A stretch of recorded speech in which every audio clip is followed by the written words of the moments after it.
जब हम चुप रहते हैं तो उसको बहुत बड़ा दंड मिलता है। एक नाव में 50 लोग बैठे थे, उसमें एक संत अपने शिष्य के साथ बैठे थे। तो 2 पुलिस कर्मचारी चढ़े।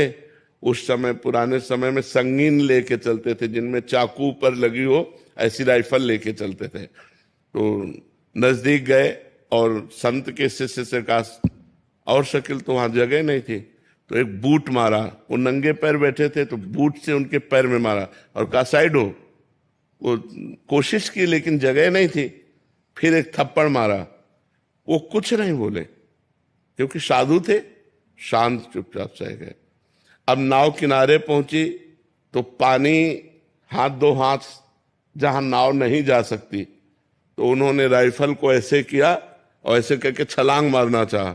ऐसा बूट फिसला कि वो जो चाकू थी उन्हीं के गले में घुस गई और वहीं मर गए। तो उनके गुरुजी ने शिष्य को डांटा, कहा अगर 2-4 शब्द बोल देते तो बच जाता। तुमने एक भी शब्द उत्तर नहीं दिया, उसका साधु अवज्ञा तुरंत भवानी, कर कल्याण अखिल के हानि। सारे पुण्य नष्ट हो गए, देखो मृत्यु को प्राप्त हो गया। उमा क्षमा सापौते भारी। यदि आपको कोई सता रहा है और आप चुप हैं, ये चुप उसके लिए बम का काम करेगा। अगर हमने कुछ बोल दिया तो बचत हो जाएगी, अगर हमने बोला नहीं तो उसको भोगना पड़ेगा और तत्काल कोई न कोई उसके ऊपर अटैक होगा, काल का, माया का, कि वो झेल नहीं पाएगा। ये सिद्धांत है। अगर हम चुप हैं तो चुप रूपी ये बम उसको नष्ट कर देगा, और अगर हम बोल दिया तो उसके पाप नष्ट हो जाएंगे, वो बच सकता है। अगर हम बोले ना तो फिर बहुत बड़ा अहित हो सकता है उसका।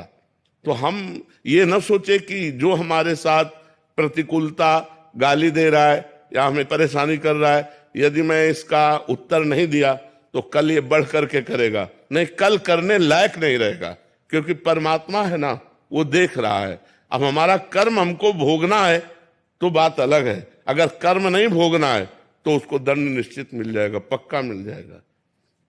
ऐसा नहीं है कि वो ऊपर वाला देख नहीं रहा, मालिक सबको देख रहा है। अगर आप शांत हो, चुप हो और आपको कोई सता रहा है तो एक दिन वो दुर्गति को प्राप्त होगा। आप चुप होकर देख लेना, वो 2-4 दिन उन्नति दिखाई देगी, लेकिन वो ऐसा नष्ट होगा कि बिल्कुल बात समझ लो। इसलिए सहनशील उन्नति को प्राप्त होता है और क्रोध करने वाला अवनति को प्राप्त होता है। आप सहनशील